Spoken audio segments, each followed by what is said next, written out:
minimal text, as close as possible to the main focus. So the main focus this time round was BitBoy. So he's emotional on the left-hand side. We're doing top to bottom, left to right, because we're aiming towards the Western world. So he is front center in the thumbnail. We've got an arrow pointed towards it, so we know that this live stream is about Ben and your reaction, whether it looks like pain or enjoyment, we're not quite sure. The longer you look at the thumbnail, the more you understand that he could be going to prison, but mostly you get, oh, it's BitBoy, he's guilty, maybe, and then you click. As discussed, we're looking at maybe transitioning over to the US shutdown. Once again, I would aim at focusing on the US Senate, and then a big sign that says like warning or closure or stop or shut. Yes. So yes. Now the reason why we're going along that route is because there's a lot of dead space on thumbnails. We don't need to see the whole face. Like we could cut your face in half and we'd still understand your emotional reaction. Have a look at the Sheldon video yesterday, for example. I wanted to cut off more of his face. Nothing against his face, but I could still understand. I understand. I mean, we understand. A lot of people have said that even his wife said the same thing a few times. It's fine. Now the reason for this is that obviously if we was to cut your face in half here, Ran, then that would also gain an extra 10% space on the thumbnail, which would then make the words "I'm guilty" bigger or the arrow bigger. Okay, now this is translated into a higher click-through rate. So we're looking at a 15.7 here, compared to the channel average of 6.5. The higher the click-through rate, the more people we're bringing in. I'm sure that we'd like 15% of 151,000 impressions rather than 6% of that. Now, the more people we pull in and the longer we hold them for, the more satisfied they are seen in the YouTube algorithm. And it is satisfaction, which I know is quite like an anomalous kind of word. It's not necessarily how long they watch. It's not necessarily how they are retained. It's kind of a combination of the two. Are they engaging? Are they commenting? Or are they zombie? Are they just sat there? So we're focusing on increasing satisfaction and click-through rates. Now, scrolling down once again in the document, moving on to show length. Twice now in the last 2 live streams that I've babysat, we seem to have had a peak at 39 minutes in which it caps out. They sense that the show's leaving. The reason for this is that either your body language, whether you're suggesting in the live stream that this is the last news topic. Yes. These are things that we need to drill out of our hosts, all of the hosts. At no point should you hint that you are leaving, because... What's wrong with the drop-off in the last 2 minutes, just as a matter of interest? It harms, once again, satisfaction, average duration, and retention. It should literally be, today, here's my topics, bang, bang, bang, bang, bang, right?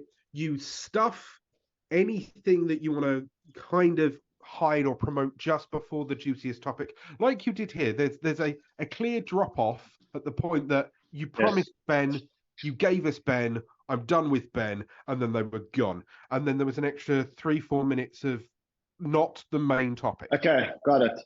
So you want to do sponsors and that before the main topic. That's the main thing. So it'd be like, and just before we talk about Ben, did you know that you could buy from Bybit and you can make all of the millions back to buy your own Lambo that Carlos can steal? Now into BitBoy, right? So you're pushing the thing, you give them the thing, and then you leave as soon as possible. Now, we've got a large audience that we are wasting and we're not pointing elsewhere. At the end of the stream, those are the most committed people. Those are the ones that bothered to watch all the way through to the end and are the most pliable. And at the point that you click end, you've then thrown them away. You should be pushing them to something right at the end that is relevant or live. Yes. Because there's 4,308 people there at peak that we can then push into. And by the way, Sheldon's going to tell you the top 3 AI coins or whatever. And he's next. Remember, you can go over to Banter Plus right now. We're live trading right now. Okay? And then you leave. Leave immediately. No Got fluff, it. no banter, no see you soon. Leave, because the live stream ends. They can click on that button, right? You can pin it, whatever you need to do. Okay. That way we salvage as many of those 4,000 people as possible. Now, as noted, it seems to be around about the 39-minute that we have this drop off. So maybe consider aiming for the 35 to 40-minute length. That seems to be the kind of attrition point. Once again, luring them to the end of the live stream for as long as possible, and then give them their last juicy topic and then leave. Now, I hopped into the live stream around about halfway through. I annoyed the living crap out of the chat, not only with my personal account, but with the banter account in itself. I was basically just a hype man. So we baited that 1,000 likes would call BitBoy. So there's me in chat going like, I'm going to call BitBoy. I'm going to kill. I'm going to call BitBoy. Killing BitBoy might get us more views. I'm going to call BitBoy. I'm going to call BitBoy. Kick 1,000 views, 1,000 right? And in which by the point I jumped off, we already had 1,500 likes. What this is, once again, this is satisfaction. Okay. If they're engaging at the start, hey, welcome, hey, great, Ran. Oh, okay, you tired? Brilliant. Oh, I like this topic. Brilliant. Oh, that's great. Right? They died off in the previous. Once again, you'll see the comparisons in the document. One from the 1 hour ETH and one from yesterday's thing. You can see immediately that the chats have moved to when I started bantering.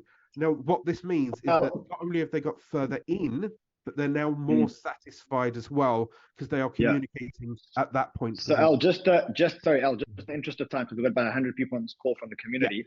Maybe we do have another call today. Guys, I'll send you a text, and then let's just finish this on that call, because there's just a lot of stuff we have to discuss in this call. If any of the hosts want to join the call, just ask Joel what time the call is. And join the call, and then just I think these are valuable learnings for how to run the YouTube stream. Yeah, Alan, this is great. This is really, really good, and I do agree. I'll join that call. Okay, cool. Yeah, just a quick we might have question for us watching or listening here, so just a quick question for us that are in the news group. Alan, it sounds like you're structuring it from a journalistic point of view within I study journalism, so I guess the first 25 words in the article are the who, what, when, where, and why. It's quick, it's punchy, it tells you everything. Is that the same sort of guidelines that you're going for with the start of the show? Yes. Yeah, I think let's keep the YouTube talk to the YouTube thing. I think we've got half an hour and we've got 100 something people here waiting for alpha about today's content. So no, I mean I'm asking because for those that are in the news group, then we know how to structure what we're reporting. Yeah, but basically get in, tell me, set my expectations. You want to satisfy their click. I wanted Ben. Click. And today we're talking about BitBoy. Bang! You've given me Ben. Easy. Cheers, mate. Okay. All right, let's go. Let's go into content today. So, I mean, a couple of things that I've seen. I've seen the BitBoy, not BitBoy, the Gary Gensler story. Jesus. The motherfucker's arrogant, eh? You know, it was literally 45 minutes after he'd received a letter from Tom Emmer and stuff, pleading them to accept a spot ETF, and 45 minutes later to an hour, he basically delays two more. That the deadline for the delay wasn't until November 11th, and he did it nearly a month and a half earlier. So historically, when they've delayed, when have they historically delayed? When you look at it, historical delays. When have they historically delayed? The day before, the month before, the week before? As far as I know, they always wait till the last moment. Yeah, exactly. They do. I remember when these ETFs started coming out, I remember seeing somewhere that the SEC just always use all the time that they have. They will use up until the last day, like they did for the first deadline on the ETFs. They all delayed the day before. I think it was September 2nd, and they delayed every single one of them on September 1st. So they do use all the delays. But this seems weird that after 4 congressmen sent him a letter, and the SEC, he then comes out and just delays the two there and then a month and a half earlier. So yeah, it's he's playing hardball for sure. He's trying to keep his higher ground. But they're probably laughing at a few of these ETF applications, but they're still not denying them. They're just delaying and delaying and delaying. So these final deadlines are, the actual final deadlines are March to May of next year. So they'll probably. So we know for sure. So now we know for sure there's not going to be an ETF approval this year. If he's pushed out. Yeah, he pretty much confirmed that last night, but by doing this, because he's already pushed the two of them till January of next year. There's still 6 or 7 deadlines to come at the middle to the end of next month.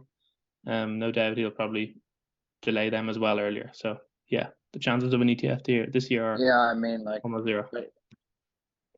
Yeah, and like basically this is the only thing that he has left in the fire where he can get his power from, because he's losing everything else. This is the only thing left that he can take Viagra power for and slap it on the table, really.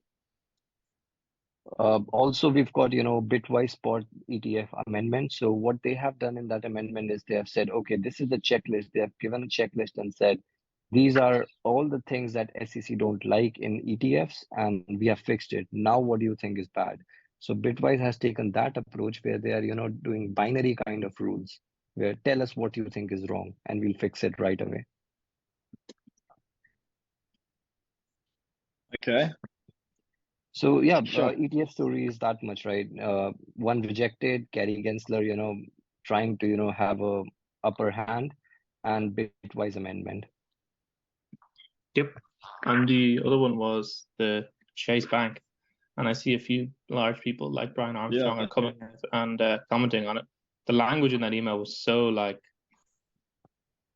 crypto is a literal scam, which it's not a scam, but I'm just going to say this: it's basically a casino, and these banks clearly don't like it. I think it's only the UK arm, but yeah, the message was like, if you put money in there, be sure you're willing to lose it all and stuff. So. This has been JP Morgan's stance for a while, as far as I'm aware. Even from a correspondence angle. Sorry. One reference for the UK. Nigel Farage is a right-wing commentator within the UK. His bank account was shut down for being right-wing from Coots. He's tweeted on the Chase matter, should we need any screenshots? Oh, nice. I didn't actually, because I saw that Brian Armstrong tagged Rushi, so I don't know if he has, but yeah, no, that's actually the thing. But JP Morgan thing is negative. Yeah. I was just saying that JP Morgan news is negative for sure, but at the same time, we've got HSBC, which is saying that clients can now pay for mortgage using crypto, especially Bitcoin, Ethereum, and a couple of more, using FCF Pay, which is a third-party organization. So some investment banks are doing what JP Morgan is doing, and the other ones are, taking this opportunity, like HSBC. Yeah, and also you've got JP Morgan. One is in the east and one is in the west, eh? So HSBC is a Hong Kong Shanghai Banking Limited, banking corporation, and the other one, and JP Morgan is. Yep. If I'm not mistaken, HSBC is one of the biggest in the east. Yeah. It is. In the European market, indeed. Yeah. So we've got that. So there's the ETF news. There's the JP Morgan news. There's 4 days until the government shutdown, or what? Yeah, the earliest date. Yeah. The other one, the government shutdown thing is there's been no movement since yesterday. Wall Street Journal put out another hit piece on Binance. The thumbnail, I don't know what you call the thumbnail of the article, was basically the Binance logo melting. It was quite clever, and it was quite a good thumbnail. But yeah, basically it's just confirmed the DOJ, which we already knew, investigation. They're saying that someone close to the matter said that it'll be criminal offenses and potentially billions of dollars worth of fines. So we kind of get the double whammy, the fines and the charges. And CZ just responded with his usual 4, but he hasn't actually said 4 in a long time. And this is like the 4th, I think, Wall Street Journal article on Binance in the last couple of months. So yeah, these guys are constantly slashing them, and I think that's just it's the news. CZ basically just responded to it. He hasn't responded to many of the articles that have come out recently, but he did take the time to respond to this one. Yeah, interesting point over here is that, these guys did promote the FTX during its heydays, but now they're publishing against Binance. So kind of seems like this is kind of a conspiracy to bring down Binance by the US cartel, probably take the control of the US exchanges and the money rotations in their hand before they kind of approve the ETF and all I that. saw that CZ tweeted something like they actually called SBF the savior and stuff. And they were the guys that put out the article when FTX actually collapsed and said something like SBF is not as bad as we all think, or I can't remember what the title was, but there was some piece on FTX and that was it. Yeah. I mean, if you're talking about like CZ and jail time, the chairman of Evergrande has been detained as well. So I guess you could link stuff in regards to that, so that he's under police control. But how are those linked? How is that linked if one is in China and one is around DOJ charges? What's the link? Well, because they're both high prominent figures that have been investigated for money issues, and they're cracking down on people going to prison. So nah, it's different. It's very different. The Chinese system is very, very, very different from the Western system. Very, very, very different. And also, there's no DOJ charges against CZ, zero. Sorry, I'm going to have to plow out to get my daughter to school. Is that okay? No problem. Okay, yeah, let's go. What else is there? If you're focusing on the shutdown, Ryan, I saw there was comments from Gensler last week, I think, on something like the SEC would be irrelevant if in an event of a shutdown. Worth referring back to that, or just getting people's attention to that. We covered the shutdown a decent bit yesterday. Yeah, I think there is no more build-up in that. If there is build-up, then we can create a section again. I was only referring it to because I think there's news on Gensler, so that would be just the way to link the two. I see Bitcoin is taking a break for a week. He's well, he actually only lasted. I actually listened to the most of his live stream on 2Speed yesterday, so I missed a few bits. But yeah, he's taking a break for a few days. Notice how when his lawyers say that he can't speak about something, he still finds a way, and he gets so agitated when he's sitting there to actually speak on these things. He just he needs to just keep quiet. I mean, the dude's self-destructing. Let's just call a spade a spade. The dude is just self-destructing. Let's call a spade a spade. I said it a long time ago. I said it when SBF happened. I think I said, listen, this is the end. He's starting to do stupid, irresponsible things for views. And when you get into that, it's a desperation. It's what are the lengths you'd go to keep your stadium full? And that's what happened. I called it back then, and I think now you guys are starting to see the implications of it. Yep. Just another note on the Gensler is actually speaking today, the hearing, and the letter that was sent yesterday to Gensler and the SEC.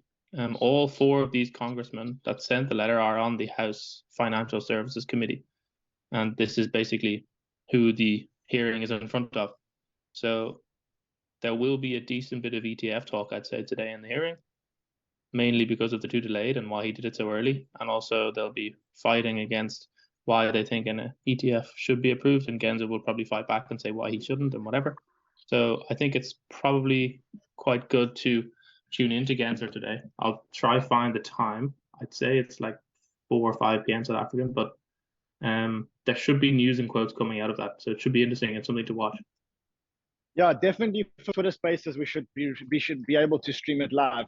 So I saw Eleanor was on that. I saw Eleanor was on that. Maybe for Twitter Spaces, yeah.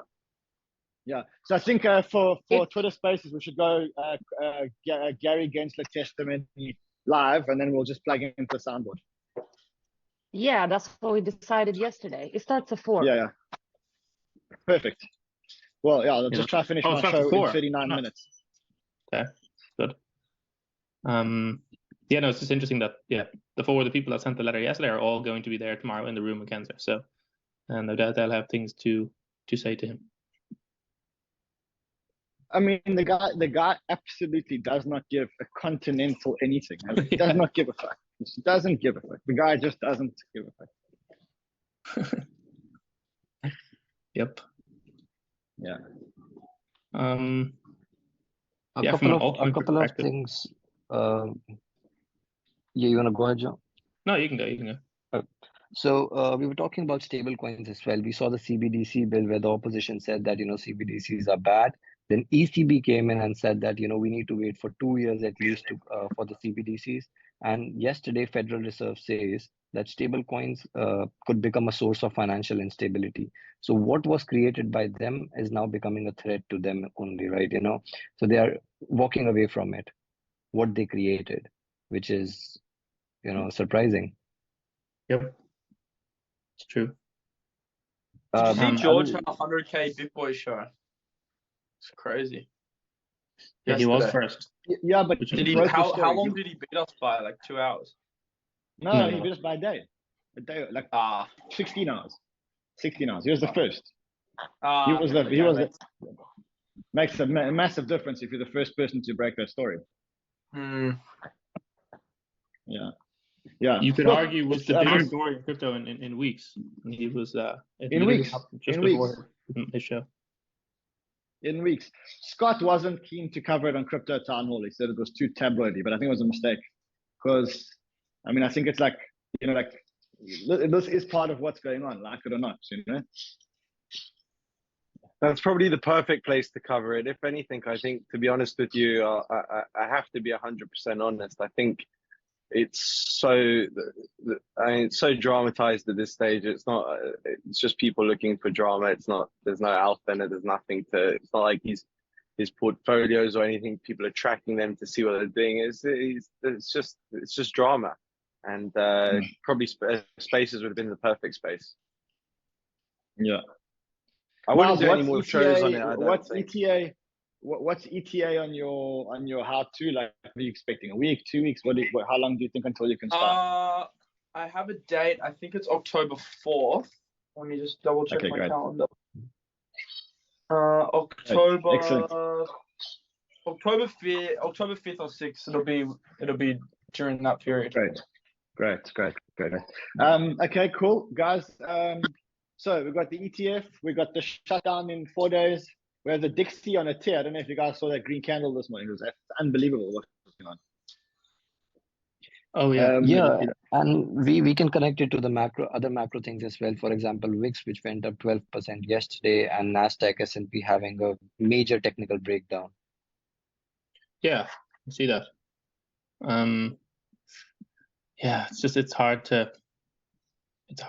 Well, Bitcoin actually showed some relative strength yesterday when all the markets were going down, and Dixie was showing strength. But it's it's all this short-term stuff. It's hard to actually connect dots and stuff with all these things. From an altcoin perspective, there's just so little. There's just nothing to even, like, you could argue Unibot is at some nice levels. You can argue Robit, based on a PE valuation, is kind of edging towards buying levels. All of these tokens that started doing well a couple of months ago, weeks ago, are down 70, 80% from the highs. But other than that, no, it is starting to as an altcoin trader now, you just got to sit back and relax and just wait for the green candle, which hopefully will come. Talk about time-based capitulation. You're just sitting here looking for things to do, then you get bored, and then you're like, let me move on, let me get out of here. So yeah, it's starting to feel a little bit like that. Yeah. Okay, what else is there? We've got a couple of small news, nothing big. So it's big, but we cannot connect the dots there. So first is BlockFi gets code nod for plan to repay customers, but they cannot until the time FTX pay them back. They've got the code nod, but they cannot pay because of FTX. Firstly, and then second is Kraken secures the money license for registrations in Spain and Ireland. So Binance is leaving, but what does that mean? I saw that headline. So they received a money license. Does that mean that they become an officiated on and off ramp, or what does it actually mean? Yeah, I think that's pretty much what it means. So, so what they can do now is, according to this announcement, this will enable Kraken to expand Euro to crypto trading services to 27 European Union member states, right? So they can convert the money. You can convert the money within the app now. Okay. And if you can do that, then you can trade as well, right? Yeah. No, that's good. So these are two shows. I'm not sure if we want to talk about Pudgy Penguins, NFTs, because there's a small thing which is like Walmart collaborated with NFT collection developer Pudgy Penguins to sell Pudgy toys. Yes, So saw that. Yeah, I saw that. Like I months saw ago. Bobby on person saying about that. Yeah, it's like whether you like it or not, it's quite a substantial partnership. It's Walmart like, and it's also in-house, in-store. These whatever they are, toys are 2,000 Walmart. So yeah, it's something. I know we're not a major fan of NFTs and stuff, but it's a sign of. It is. Guys, quite a nice story. 100%. This happened. That's old news. I remember like initially seeing about that like months ago. It feels like a year ago. Like.